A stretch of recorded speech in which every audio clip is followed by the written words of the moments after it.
अस्सलाम वालेकुम रहमतुल्लाहि वबरकातुहू। आप देख रहे हैं टॉप 10 विद GNM और मैं हूं गुलाम नबी मदनी। दुनिया भर से आज की 10 बड़ी और इंतहाई अहम खबरें जिन पर आज हम बात कर रहे हैं। नाज़रीन किराम, आज 14 जुलाई 2020 है और आज दिन है मंगल का। ये टॉप 10 विद GNM का दोपहर का बुलेटिन है। खबरों का सिलसिला शुरू कर लेते हैं। जो आज की पहली बड़ी खबर है ये अफगानिस्तान से है। अफगानिस्तान के अंदर 19 साल के बाद अमरीका ने अपने फौजी अड्डे खाली करना शुरू कर दिए हैं। अमरीका ने 5 अपने एयरबेस को खाली करके उन्हें बंद कर दिया है, तालिबान के हवाले कर दिया गया है। नाज़रीन काम, अमेरिका और तालिबान में एग्रीमेंट हुआ था दोहा के अंदर फरवरी के अंदर, जिसमें यह तय किया गया था कि अमेरिका अपने फौजी अड्डे खाली करके मुकम्मल फौजों को अफगानिस्तान से निकाल लेगा। अफगानिस्तान के अंदर अमेरिका की 13,500 जबकि नेटो की तकरीबन 12,000 के करीब फौजें थीं, जिनमें से अक्सर फौजें अब अपने अपने मुल्कों को वापस जा चुकी हैं। अमेरिका की महज अफगानिस्तान के अंदर 4,500 के लगभग फौजें बरकरार हैं, जबकि नेटो की भी कुछ फौजें बरकरार हैं। लेकिन नाज़रीन काम, तालिबान ने अमेरिका के इस फौजी अड्डे को खाली करने को सराहा है। इससे पहले हमने आपको खबर दी थी कि अमेरिका ने तालिबान के लिए ऑफ़र की थी कि अगर उनके फ़ौजी अड्डों को बंद ना किया जाए, चंद फ़ौजी अड्डों पर अमेरिका की फ़ौज को बरकरार रखने का मौका दिया जाए, तो इसके बदले तालिबान को अरबों डॉलर दिए जा सकते हैं, जो तामीराती काम में और हुकूमती सरगर्मियों में इस्तेमाल तालिबान कर सकते हैं। लेकिन नाज़रीन काम, तालिबान की शूरा कौंसिल ने इस ऑफ़र को मुस्तरद कर दिया था, जिसके बाद अमेरिका मजबूरन अपने फ़ौजी अड्डे खाली करने पर तैयार हुआ है। और अब सूरत हाल ये है कि अमेरिका अपने 5 फौजी अड्डे बंद करके अफगानिस्तान से जा चुका है और मज़ीद चंद फौजी अड्डे हैं जिनको जल्द बंद कर दिया जाएगा और मुकम्मल फौजी इनखला अमेरिका का नवंबर तक मुतवक्के है और उसके बाद तालिबान की इमारत इस्लामिया आ जाएगी, उनकी हुकूमत बहाल हो जाएगी। यही वजह है नाज़रीन काम, तालिबान ने कहा है कि अमेरिका फौरी अमल करे अपने माहिदों पर और जितने कैदियों को रिहा किए जाना है उन्हें भी रिहा कर दे, ताकि इंटर अफगान मुज़ाकरात शुरू हों और फिर उसके बाद मुस्तकबिल का अफगानिस्तान का जो सियासी निज़ाम है उसे हम तय करें और वहाँ पर हुकूमत आगे बढ़े जाए। काम, जो आज की दूसरी बड़ी खबर है यह मकबूजा कश्मीर से है। मकबूजा कश्मीर के अंदर भारत की हिंदू इंतहा पसंद मोदी की जमात नई नई साजिशें कर रही है। कश्मीरियों की शनाख्त मिटाने के लिए वहाँ हर रोज़ नए मनसूबे लाए जा रहे हैं। ताज़ा तरीन खबर मकबूजा कश्मीर से सामने आ रही है कि मकबूजा कश्मीर के अंदर बीजेपी के लोगों ने वहाँ अदालत के अंदर केस दायर किया है कि मकबूजा कश्मीर के अंदर हिंदी को सरकारी ज़ुबान का दर्जा दिया जाए, उर्दू ज़बान को जो वहाँ की एक तरह से रस्मी ज़ुबान है और वहाँ की सरकारी ज़ुबान है उसे ख़त्म करके हिंदी ज़ुबान को फ़रोग़ दिया जाए और इसे सरकारी दर्जा दिया जाए। नाज़रीन काम, मकबूजा कश्मीर के अंदर भारत के हिंदू इंतहा पसंद चाहते ये हैं कि मुसलमानों को ज़बरदस्ती जितनी भी अलामात हैं, शायर हैं, मुसलमानों की अलामतें हैं या मुसलमानों से वाबस्ता जितनी भी चीज़ें हैं उनको ख़त्म कर दिया जाए। इससे पहले हम आपको अपडेट करते रहे हैं कि मकबूजा कश्मीर के अंदर जो कश्मीरियों के नाम पर वहाँ के जो चौकों, चौराहों और इसी तरह से शाहराहों और सड़कों के नाम हैं उन्हें भी तब्दील किया जा रहा है, उनके नाम हिंदी में रखे जा रहे हैं और हिंदू इंतहा पसंद अपने देवताओं के नाम पर उनके नाम भी रख रहे हैं। अब वहाँ पर हिंदी ज़ुबान को सरकारी दर्जा देकर मुसलमानों की उर्दू ज़ुबान को ख़त्म करने की तैयारी है। साथ साथ ये भी हरबा है कि मुसलमानों को नौकरियों से, जॉब से, मुलाजमतों से दूर रखा जाए, क्योंकि हिंदी ज़ुबान ज़्यादातर मुसलमान कम समझते हैं और जो दीगर जो हिंदू हैं उनको उर्दू नहीं आती। यही वजह है, हिंदू ये कहते हैं कि चूँकि उर्दू ज़ुबान कश्मीर की सरकारी ज़ुबान है तो इम्तिहानात वगैरह के अंदर उर्दू लिखने में उन्हें दुश्वारी पेश आती है, इसलिए हिंदी ज़ुबान को सरकारी दर्जा देकर हिंदुओं को मौक़े फ़राहम किए जाएँ ताकि वो वहाँ पर मुलाजमतें और जॉब्स कर सकें। इससे पहले डोमिसाइल क़वानीन को लाया गया, आर्टिकल 370 को लाया गया। इसलिए नाज़रीन काम, मकबूजा कश्मीर के मुसलमानों की ज़िम्मेदारी है कि वह अपनी तहज़ीब और सकाफ़त को मिटने से बचाने के लिए खड़े हो जाएँ, मुत्तहिद हो जाएँ और ग़ज़वा हिंद के नाम पर हिंदू इंतहा पसंदों को कश्मीर से निकाल दें। ये जंग उसी वक्त जीती जा सकती है जब जिहाद के नाम पर ग़ज़वा हिंद शुरू करें और कश्मीर के मुसलमान मुसल्लह होकर अपनी आज़ादी के लिए जंग लड़ें। आगे बढ़ लेते हैं नाज़रीन काम, जो आज की तीसरी बड़ी खबर है ये भारत से है। नाज़रीन काम, भारत के अंदर भी मुसलमानों की तहज़ीब और सकाफ़त और शनाख्त को मिटाने का सिलसिला जारी है। मोदी की बीजेपी जमात हिंदू इंतहा पसंद तासुब वाली जमात है जो मुख्तलिफ रेलवे स्टेशन से जो उर्दू में लिखे हुए साइन बोर्ड हैं, अलामतें हैं, उन्हें हटा रही है नाज़रीन काम कल भारत के ट्विटर पर एक हैशटैग भी ट्रेंड करता रहा, उर्दू या हिंदी सरकारी ज़ुबान के हवाले से कि उर्दू के बारे में दुश्मनी क्यों है।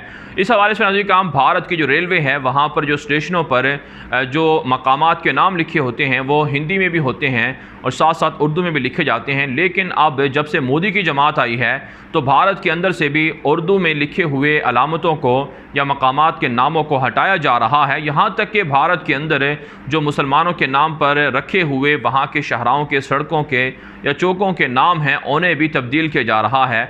इससे आप अंदाज़ा लगा सकते हैं कि मोदी की हिंदू इंतहा पसंद जमात हिंदू तवा नज़रियात के हामिल है और वो वहाँ मुसलमानों का ख़ात्मा करना चाहती है और जो काले कवानीन लाए गए उसका हदफ और मकसद भी यही था।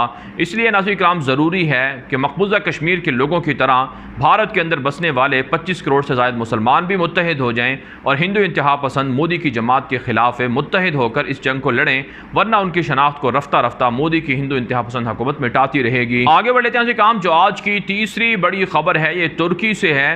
नाज़रीन काम तुर्क सदर रजब तैयब एर्दोगान ने आया सोफिया को मस्जिद का दर्जा दिया, जिसके बाद पूरी दुनिया से तुर्की के ख़िलाफ़ मज़म्मती बयानात जारी हो रहे हैं। तुर्की को एक तरह से तुर्की के ख़िलाफ़ पाबंदियाँ लगाने का फ़ैसला किया जा रहा है।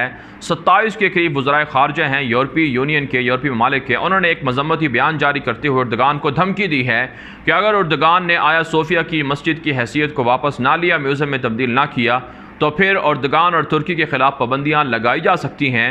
लेकिन नाज़रीन काम मगरब का दोहरा मयार और दोगलापन या आप कह सकते हैं उनका जो मुनाफिकाना चेहरा है वो इससे बेनकाब होता है कि यूनान के अंदर और इसी तरह से दीगर यूरोपीय ममालिक के अंदर दर्जनों ऐसी मसाजिद हैं जो उस्मानी दौर में तामीर की गई, लेकिन जैसे ही खिलाफत उस्मानिया ख़त्म हुई तो उन मस्जिदों को कलीसाओं में, चर्चों में तब्दील कर दिया गया, यहाँ तक कि नाइट क्लब बना दिए गए, शराब खाने बना दिए गए।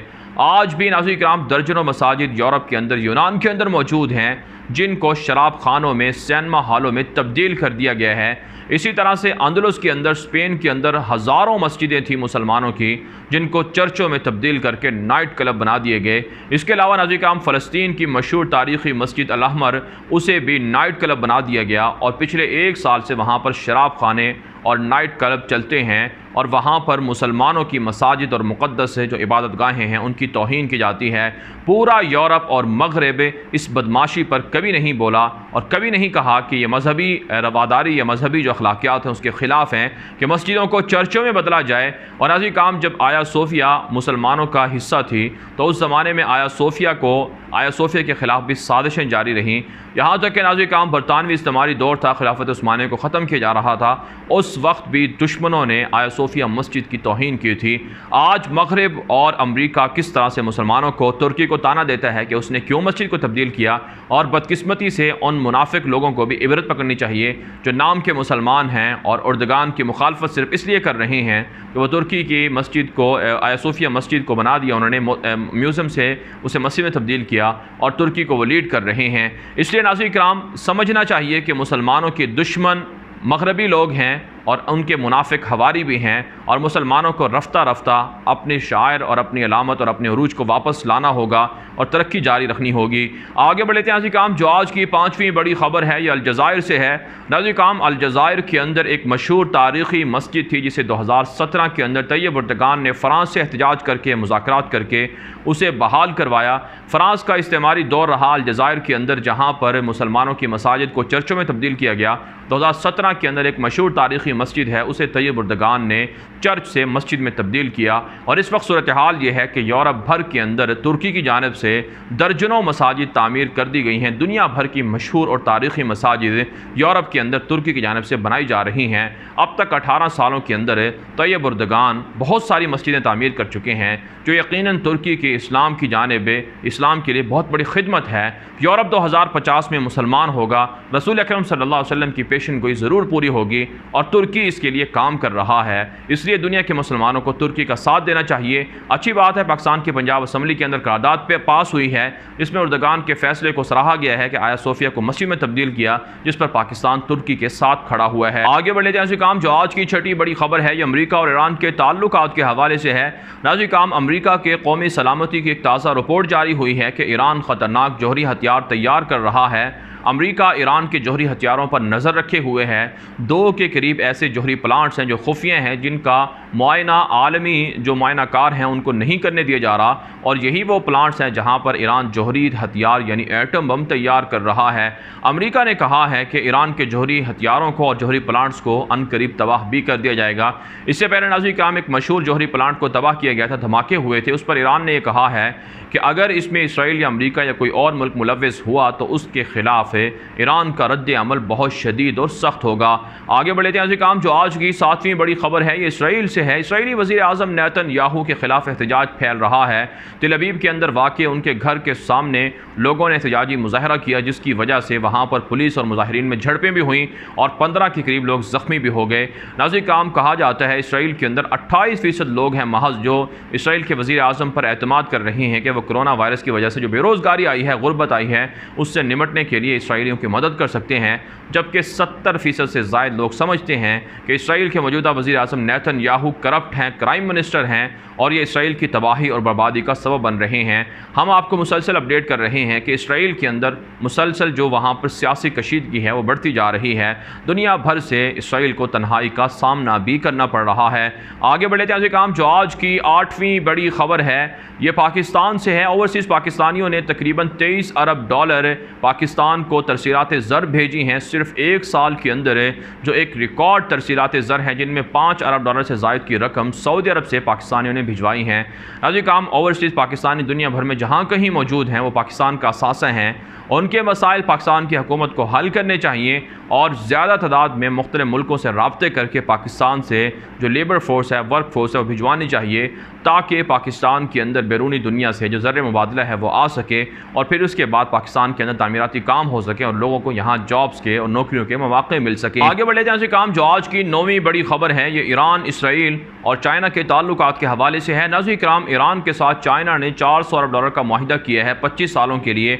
इस पर इसराइली मीडिया के अंदर रिपोर्टें शाया हो रही हैं कि चाइना के साथ ईरान का एग्रीमेंट की इसराइल के लिए बहुत बड़ी खबर है, बुरी खबर है और इससे इसराइल की सलामती को ख़तरात लाहिक हो सकते हैं। इसराइली अखबारात के अंदर लिखा जा रहा है कि चाइना को रोकना होगा, मजबूर करना होगा कि वह ईरान के साथ ताउन से बाज रहे, वरना इसराइल की सलामती को बड़ा ख़तरा हो सकता है। नाज़रीन काम आप जानते हैं इसराइल के भी चाइना के साथ ताल्लुकात हैं, लेकिन चाइना के ख़िलाफ़ अमेरिका की हिमायत की वजह से इसराइल ने कई चाइनीज़ कंपनियों को एग्रीमेंट जो दिए थे उसे ख़त्म कर दिया था, जिस पर चाइना ने वार्निंग दी थी इसराइल को भी कि वो बाज आ जाए, अमेरिका के कहने पर एग्रीमेंट और माहिदों को ख़त्म ना करे। लेकिन अब चाइना ने ईरान के साथ एग्रीमेंट करके एक तरह से इसराइल को भी पैगाम दिया है कि ईरान के ख़िलाफ़ अमेरिका और इसराइल का जो प्लान है वो नाकाम होगा और चाइना ईरान के साथ ताउन करता रहेगा। आगे बढ़ लेते हैं काम जो आज की 10वीं बड़ी खबर है, ये रूस, चाइना, अमेरिका के ताल्लुकात के हवाले से है। नाज़रीन काम साउथ चाइना सी के अंदर अमेरिका जंगी मशक़ें कर रहा है, इस पर चाइना को शदीद एतराज़ है, लेकिन आज अमेरिका ने रद्द अमल दिया है कि साउथ चाइना सी ये कोई चाइना की मिल्कियत नहीं है, बल्कि ये एक आलमी समंदर है, इसमें दीगर ममालिक का भी उतना ही हिस्सा है जितना चाइना का है। लिहाजा अमेरिका अपने इत्तेहादी ममालिक के साथ मिलकर साउथ चाइना सी के अंदर जंगी मशक़ें जारी रखेगा। लेकिन आज ये काम कहा जाता है कि गुज़श्ता 2-3 सालों से चाइना साउथ चाइना सी के अंदर बड़े पैमाने पर अस्करी सरगर्मियाँ जारी रखे हुए हैं, मसनूई जजीरे बना रहा है। ये एक ऐसा वाहिद रूट है जिससे $3 ट्रिलियन से भी ज़ायद की तजारत होती है। अगर ये रूट बंद कर दिया जाए तो इसका मतलब है चाइना की तरक्की को रोक दिया जा सकता है। लेकिन बहरहाल चाइना और अमेरिका के दरमियान तनाव बढ़ता जा रहा है। दूसरी जानब रूस और अमेरिका के वज़राए ख़ारजा का रब्ता हुआ है। अफ़गानिस्तान के अंदर रूस ने तालिबान को पैसे देकर अमेरिकियों को कत्ल करवाए इस हवाले से बातचीत की गई है, लेकिन दोनों अतराफ़ से यानी अमेरिका भी पहले इसकी तरदीद करता रहा और रूस ने भी तरदीद की है। तालिबान भी इस प्रोपेगेंडे को मुस्तरद कर चुके हैं कि ऐसा कुछ भी नहीं हुआ कि वो पैसे लेकर अमेरिकियों को कत्ल करें, उन्होंने अपनी जंग खुद लड़ी है। बहरहाल नाज़रीन किराम, रूस और अमेरिका ने इत्तिफाक किया है कि अफ़गानिस्तान के अंदर क़याम अमन के लिए जो दोहा अमन मुआहिदा है उसके तहत तालिबान के साथ मुज़ाकरात जारी रखे जाएंगे। बहरहाल नाज़रीन किराम, दुनिया भर से थी आज की 10 बड़ी खबरें। इन खबरों के हवाले से आपकी क्या राय है? अपनी राय कमेंट के जरिए से ज़रूर हम तक पहुँचाएँ। आज के लिए इतना ही, इजाज़त दीजिए। अल्लाह हाफ़िज़।